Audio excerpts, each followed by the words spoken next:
আজকে আমার হাজবেন্ডকে একটা চ্যালেঞ্জ দিমু, তুমি কি চ্যালেঞ্জ নিতে রাজি আছো? কি চ্যালেঞ্জ আগে শুনি। তুমি তো স্কুলে থাকতে অনেক ভালো আর্ট করতা, এটা সাক্ষী হয়েছে আমি। তো আজকে হচ্ছে 5 মিনিটে তুমি আমারে স্মৃতিশোধ বানায় দেখাইবা। স্মৃতিশোধ আঁকে দেখানো লাগবে? হ্যাঁ, যেহেতু স্মৃতি জিনিস নাই না আছে অনেক কিছু, তবে স্মৃতিশোধ থেকে কিন্তু আমরা ভাইরাল। আর আজকে আমাদের এই যাত্রাটা কিন্তু স্মৃতিশোধ থেকে শুরু হয়েছে, এই কারণে এই চ্যালেঞ্জটা দিলাম। তুমি আমার চ্যালেঞ্জ দিয়ে পারবে না, এদিকে আসো। আচ্ছা, শোনেন, আমি কিন্তু স্কুলে অনেক ভালো আর্ট করতে পারতাম এবং এটার জন্য আমি অনেকবার প্রাইজও পাইছি। হ্যাঁ, অনেক অনেকবার। পুরস্কার পাইছি শুধু আর্টের জন্য। তো অত ভালো হয়তো পারবো না, যেহেতু এটা ল্যাপটপ, হাতে গেলে হয়তো একটু বেশি সুন্দর হতো। তো আমি একটু ট্রাই করি। তো আমরা পেইন্টে যাই, দেখি চ্যালেঞ্জটা। আচ্ছা, কয় মিনিটে আঁকান লাগবো? 5 মিনিট। 5 মিনিট। তুমি ঘড়ি ধরো, কয়টা বাজে? কত বাজে দাঁড়ো? 7টা 4 4 বাজে, তার মানে 9। আচ্ছা। আচ্ছা ঠিক আছে, তাহলে আমি শুরু করতেছি। যেহেতু 5 মিনিটের চ্যালেঞ্জ, আমি একটু তাড়াহুড়ো করে আঁকামো, কেউ কিছু মনে করেন না, ঠিক আছে? দেখা যাচ্ছে, তুমি একটু আমার শিওর দিও। তো দেখা যাইতেছে, তবে এইখান থেকে একটু কাছে নেওয়া লাগবে। আচ্ছা, তুমি কাছে নাও, আমি শিফট চাইপা ধরি। তারপরে আর শুধু মানে ছবি আঁকার জন্য যে প্রাইজ পাইছি বিষয়টা কিন্তু এরকমও না। হাতের লেখার আমি কিন্তু জন্য। হাতের লেখার জন্য অনেকবার প্রাইজ পাইছি এবং গান গাওয়ার জন্য প্রাইজ পাইছি। তারপরে হচ্ছে ইয়ার জন্য প্রাইজ পাইছি, নাচের জন্য। অনেক আগে আমি আর পূর্ণিমা একটা ডান্স কভার করছিলাম, ওইটাতে অনেকেই কমেন্ট করছে যে ভাইয়ার কোমর দুলনটা অনেক সুন্দর হয়েছে, যে কারণে কিন্তু ইয়াও হয়ে গেছে, মানে আমার 2-3 দিন কিন্তু কোমরে ব্যথা করছে। সবাই আমার কোমরে নজর দিছে, মেয়েরা।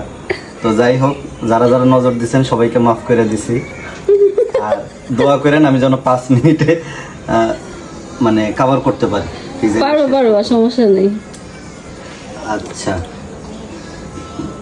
আগে তো অনেক সুন্দর, মানে অনেক সুন্দর করে নাচতা, তারপর হইছে গান গাইতে পারতা। এখন পারো নাকি? এখন পারি না, এখন বয়স হয়ে গেছে, এগুলো বাদ দিয়ে দিছি। এখন না এগুলো করতে গেলে মানে নিজের একটু সাপড়ি মনে হয়। ঠিক। তো এগুলো আসলে চাইতেছি এগুলো জীবন থেকে বাদ দেওয়াটাই বেটার। তুমি তো মনে হয় 2014 সাল থেকে বাদ দিছো এগুলা। 2014 সালে, আমি 2012 সাল থেকে ডান্স করতাম। এটা হচ্ছে ওই যে পূর্ণিমার যে ভাই, ওর একটা ভাই আছে, ফুফাতো ভাই, ওর কাছ থেকে। যেটা তো ভাই, যেটা তো, আচ্ছা ভুলে গেছি গান। ফুফাতো ভাই। যাই হোক, ওই যেটা তো ভাইয়ের কাছ থেকে আর কি ডান্সটা শিখছিলাম। মানে আমাদের একটা গ্রুপ ছিল, গ্রুপটা হচ্ছে ওর ভাই, আমি এবং সেই সাথে আরো কয়েকজন পোলাপান ছিল আমাদের সাথে, একসাথে আমরা ডান্স করতাম। তো ওই সময় কিন্তু আমরা অনেক বড় বড় প্রোগ্রামে ডান্স করছি এবং অনেক জায়গায় আমরা প্রোগ্রামের জন্য আমাদেরকে ইনভাইট করতো। অনেক দূরেও গেছি। বিশেষ করে পূর্ণিমাদের বাড়ির ওইদিকে, মানে নরসিংদীতে। তাড়াতাড়ি কয় মিনিট হয়েছে? 7 পূর্ণিমাদের বাড়ির ওইখানে কিন্তু আমরা প্রোগ্রাম করে আসছি নরসিংদীতে। অনেকদিন পরে একাইতেছি না, মানে ব্যালেন্স পেতেছি। সমস্যা নাই, তুমি রিল্যাক্স আর্ট করো। তারপরও দেখি, আপনারা একটু কমেন্ট করেন যে আসলে কেমন হইতেছে। হ্যাঁ, সবাই তো ভাবে যে তুমি শুধু নাপিতের কাজ ছাড়া আর কোনো কাজই জানো না। আচ্ছা, এইটা বাদেও কিন্তু আমি আরেকটা কাজ করতাম। আমি সর্বপ্রথম পাওয়ার পয়েন্ট, তারপর পেইন্ট, এক্সেল এগুলার কাজ শিখছি। মাইক্রোসফট ওয়ার্ড, মানে যেটাকে শর্টকাটে MS ওয়ার্ড বলে। তো ওইটার পাশাপাশি তারপরে আমি গ্রাফিক্সের কাজ শিখছিলাম, অ্যাডোবি ফটোশপ এবং অ্যাডোবি ইলাস্ট্রেটরের একসাথে। আর আমি কিন্তু শুধু যে ছবি আঁকার জন্য প্রাইজ পেতাম বিষয়টা তাও না, আমি কিন্তু ইয়ার জন্য প্রাইজ পেয়েছি, হাতের লেখার জন্য প্রাইজ পেয়েছি স্কুলে। হ্যাঁ, তোমার হাতের লেখা অনেক সুন্দর আছে। আর সবচেয়ে মজার একটা বিষয় কি, আমি না আমার ক্লাসের একটা ম্যাডাম ছিল, আমি আমার ম্যাডামকেও হাতের লেখা শিখাইতাম। আর 1 মিনিট আছে। Madam 1 point. আমার নামটা ভুলে গেছি, মাসুমা ম্যাডাম সম্ভবত। মাসুমা ম্যাডাম? হ্যাঁ, মাসুমা ম্যাডামরে আমি হাতের লেখা শিখেছি। উনি আমারে বলতো যে নয়ন, তুমি এত সুন্দর করে লিখতে পারো, কোত্থেকে শিখছো লেখা? তো বললাম যে ম্যাডাম, এটা গড গিফট, মানে এটা আমি একাই শিখছি, আল্লাহ প্রদত্ত। পরে উনি বলতো যে তোমার হাতের লেখাটা আমার একটু শিখাইবা তুমি? তো বলতাম যে অবশ্যই শিখতে পারেন, আপনি আমার ম্যাডাম, আপনি তো উল্টা আমার শিখাইবেন। পরে বলতো যে,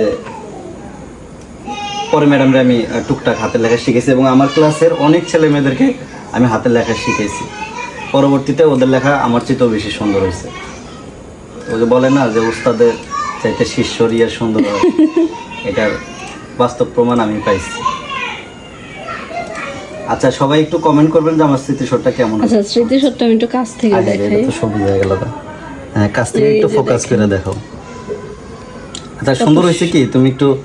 তুমি একটু বলো, তুমি বললে তো একটু সাহস পাম। না, সুন্দর হয়েছে। কি বলো কাকুলি কাকুলি আপু? কি বলো? হয়েছে? ওর বেশি এটা পছন্দ হয় না নাকি? আচ্ছা, যাই হোক। না হচ্ছে। ও আমার চেয়ে ভালো পারে তো, এই জন্য। না, সুন্দর হয়েছে। এমন সুন্দর লাগতেছে। আচ্ছা, আমি এটা রাবার দিয়ে একটু মুইসা দেই, এই জায়গাটা মাথাটা বেশি বেড়ে গেছে তো। দেখেন, পেইন্টে কাজ করার সুবিধা কি, যারা আঁকিঝুঁকি করতে চান বা শেষ। Time. Time over. আবার হয়ে আচ্ছা, দেখো আচ্ছা, কয় মিনিট সমস্যা ওভার। নাই। যারা চ্যালেঞ্জ হাইরা গেছে, সমস্যা নাই। আচ্ছা, যারা সুন্দর সুন্দর আর্ট করতে চান তারা চাইলে কিন্তু এই পেইন্ট টুলটা পেইন্টের যে সফটওয়্যারটা আছে এটা আপনারা ইউজ করতে পারেন। এটাতে অনেক ভালো ভালো মানে আর্ট করা যায়। দেখেন, আমার আর্ট করা দেখলে আপনারা বুঝতে পারবেন যে কত ইজি এটাতে আর্ট করা। তবে এই কাজগুলো কিন্তু অ্যাডোবি ফটোশপ, অ্যাডোবি ইলাস্ট্রেটরও করা যায়। তবে ওগুলাতে একটু ক্রিটিক্যাল। আমার কাছে আর্টের জন্য এটাই সবচেয়ে বেটার সফটওয়্যার মনে হয়। তুমি তো আবার ক্লাস করতেছো না?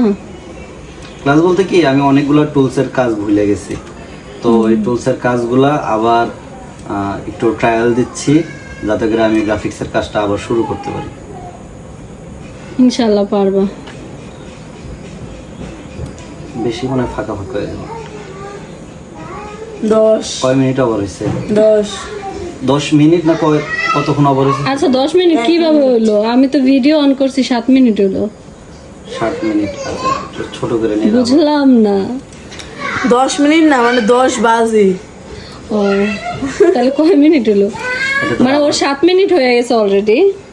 5 মিনিট দিছিল, 2 মিনিট ওভার হয়ে গেছে। হ্যাঁ। তারপরে এইখানে কিন্তু আপনারা ছবি আঁকার জন্য কিন্তু সব টুলসই আছে, যেমন এদের রাবার আছে। আমরা ছবি আঁকতে গেলে রাবার দিয়ে মোছা লাগে। রাবার আছে, পেন্সিল আছে, তারপরে এখানে শেপ আছে, এখানে কালার আছে। আপনারা চাইলে যে কোনো কালার, যে কোনো ছবি চাইলে এই পেইন্ট দিয়ে আঁকতে পারবেন। আমি একটু পতাকার নিচে একটু ইয়ে করে দিই, তাহলে আরো বেশি সুন্দর।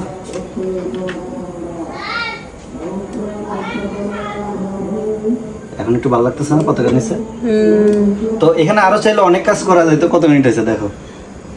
11 আচ্ছা, বাজে। 11 বাজে, তার মানে 7 মিনিট, প্রায় 8 মিনিটের কাছাকাছি। তো আমি কিন্তু চেষ্টা করছি, কিন্তু পারি নাই। কারণ হচ্ছে মানে এটা খুবই অল্প সময়, এত অল্প সময়ের মধ্যে আসলে আর্ট করা যায় না। তবে এটা যদি আমি দিয়ে আর্ট করতাম, হাতে আর্ট করতাম, তাহলে হয়তো আর একটু তাড়াতাড়ি করতে পারতাম। দেখো, আচ্ছা, দেখাই। মোটামুটি কমপ্লিট। সবাইকে একটু দেখাও যে কেমন হলো। এই যে দেখেন, আমাদের হাজবেন্ড এটা আর্ট করছে। কেমন হয়েছে আপনারা কমেন্ট করে আচ্ছা, জানাবেন। এদিকে ধরো, আমার দিকে ধরো। কেমন হয়েছে অবশ্যই কমেন্ট করে জানাবেন। আর আমার একটা বদ অভ্যাস আছে, আমি যদি কোনো কাজ করতে নেই, পাশে যে এরকম বাদাম থাকে। আমি এটাই প্রশ্ন করতে চাইছিলাম এই মাত্র, যে তোমার এইখানে এত খাবার দাবার কে? হ্যাঁ, কারণ এগুলো থাকলে হয় কি, কাজের প্রতি একটা আলাদা একটা এনার্জি আসে। হ্যাঁ, আরো আছে, শুধু বাদাম না, আরো কি কি আরো আছে? আছে, দেখাইতেছি দাঁড়ান। এইখানে ভাবছিলাম দেখেন। আমি দেখামু, যাক নিজেই দেখাইতেছি। এখানে চাল ভাজা আছে, প্লাস হচ্ছে চানাচুর। এই চানাচুরটা আমার অনেক পছন্দ, রুচির যে ঝাল চানাচুরটা ওইটা। এটা তো গেল দুইটা। তারপর আরো আছে, এইখানে গম ভাজা আছে, ভুট্টা ভাজা আছে, আর এখানে ছোলা বুট ভাজা আছে। তো এগুলো যখন আমি কাজ করি, আমি তো শুধু আঁকাঝোঁকা করি বিষয়টা তা না। আঁকাঝোঁকার পাশাপাশি আমি ভিডিও আপলোড দেওয়া, ভিডিও এডিটিং সবকিছু এখন ল্যাপটপে নিয়ে নিছি। তো এখানে দেখতেছেন আমার একটা ফুল সেট আপ। তো হয়তো অল্প টাকার ভিতরে সেট আপ করছি। আমার সেট আপটা হচ্ছে এখানে সব মিলে যদি ধরি, এখানে ক্যামেরা ট্যামেরা সব 1.5 লাখ টাকার মতো সেট আপ আছে। অনেকে আরো বেশি সেট আপ রাখে। আমার কাছে হয়তো 3-4 লাখ টাকা থাকলে আমি একটা পিসি সেট আপ করতাম একদম। যা আছে আলহামদুলিল্লাহ। যতটুকু আছে এটাতে মোটামুটি আমার কাজ চলতেছে। তো দোয়া করবেন সামনে যেন আরো ভালো করে মানে বড় সেট আপ করতে পারি, যাতে আর একটু উন্নত করতে পারি, যাতে করে আপনাদের সুন্দর সুন্দর ভিডিও দিতে পারি। তারপরে ভিডিওগুলো যেন মানে আপলোড করতে বা ভিডিওগুলো এডিটিং করতে আমার জন্য যেন আরো ইজি হয়। কারণ আগে একটা ফোনের উপর প্রেশার পড়তো, আর এখন সব প্রেশার আমি এটার উপরে দিচ্ছি। তো এটা পাওয়াতে আমার অনেক হেল্প হয়েছে। পাশাপাশি হচ্ছে আমি আমার যে আগের যে কাজগুলো যেগুলো আমি করতাম সেগুলোও করতেছি, আমার সময় কাটতেছে, আমার কাছে ভালো লাগতেছে। যেমন এই যে পেইন্টের কাজটা, এটা তো ফোনে করা পসিবল না, তো এটাই যে এখানে করে ফেললাম। তো গ্রাফিক্সেরও আমি অনেক টুলসের কাজ ভুলে গেছি। ওগুলো আমি ট্রায়াল দিচ্ছি। ইনশাল্লাহ সামনে আমার কিছু গ্রাফিক্সের কাজও হয়তো আপনারা দেখতে পারেন। তো ইনশাল্লাহ ডিজাইন করে আপনাদেরকে দেখাবো যে আমি কেমন ডিজাইন করতে পারি। আপাতত টুলসগুলোর নাম প্লাস হচ্ছে টুলসের যে কাজ সেগুলো ভুলে গেছি, ওগুলো আমি ট্রায়াল দিচ্ছি, শিখতেছি আবার। কারণ সেই 2012-13 সালে শিখছি, আর এখন 2025 সাল, অনেক এক যুগ হয়ে গেছে, এক যুগ পার হয়ে গেছে। তো সেই জায়গা থেকে অনেক কিছু ভুলে গেছি, অনেক কিছু মনেও আছে। তো যাই হোক, যতটুকু পারি আমি আমার মতো করে কাজ শিখতেছি। তো যদি আমি গ্রাফিক্সের কাজটা শিখতে পারি ভালো করে, তাহলে আমি পাশাপাশি ফ্রিল্যান্সিংও যোগ দিতে পারি। আপনারা তো বলেন যে আমি সবসময় বসে থাকি, আমার বউরা ভিডিও করে, আমি কেন বসে থাকি। তো আমি চাচ্ছি এইখান থেকে আমি ভালো কিছু একটা করতে, যেটা আমি অনেক আগে করছিলাম। তবে ওই সময় কিন্তু ফ্রিল্যান্সিংটা জনপ্রিয় ছিল না, বা ফ্রিল্যান্সিং কি এটা অনেকে জানতো না 2010-12 সালে। তখন আমি গ্রাফিক্সের কাজ শিখছি। তো এখন যেহেতু জনপ্রিয়, তো চেষ্টা করব একটু পাশাপাশি ফ্রিল্যান্সিং করার। আচ্ছা, তো তুমি তো তোমার মানে আমার একটা ক্রিয়েটিভিটি আমি দেখাই দিলাম, দেখাইছো। যদিও 2 মিনিট ওভার করছি, তারপরও আলহামদুলিল্লাহ তাড়াহুড়া করলো ভালো হয়েছে। হ্যাঁ, অনেক সুন্দর। আর যদি এটা আমি খাতা কলমে আঁকাইতাম বা মনোযোগ দিয়ে আরো 10-20 মিনিট লাগায় আঁকাইতাম, তাহলে হয়তো অনেক ভালো আমি সূর্য অ্যাড করতে পারতাম, পাখি অ্যাড করতে পারতাম, আর অনেক কিছু অ্যাড করে এটা একদম ন্যাচারাল বানাইতে পারতাম। কিন্তু অতটুকু করতে গেলে মিনিমাম আধা ঘন্টা তো অন্তত লাগবেই। লাগবে তো সময়। তো কেমন হয়েছে কাকুলি রিভিউ দাও? ভালো হয়েছে। ভালো হয়েছে? পছন্দ হয়েছে? যাক, এই স্মৃতিসৌধ থেকে আমাদের যাত্রা শুরু। হ্যাঁ, যাত্রা শুরু। অনলাইন স্মৃতিসৌধ থেকে আমরা ভাইরাল হয়েছি। স্মৃতিসৌধের প্রতি আলাদা একটা টান আছে আমাদের, এবং সবকিছু ভুললেও স্মৃতিসৌধকে বলতে পারবো না, কখনোই কারণ না। আমরা 3জন ব্যক্তি এই যে আজকে আমাদেরকে চেনেন শুধু এই স্মৃতিসৌধের কারণে। এইখানে যাই আমাদের কপাল খুলছে, এখান থেকে আমাদের ইন্টারভিউ শুরু হয়েছে, এখান থেকে আমাদেরকে চেনেন, এখান থেকে আমরা ভাইরাল হয়েছি। তো এটা আমাদের একটা সফট কর্নার। অবশ্যই।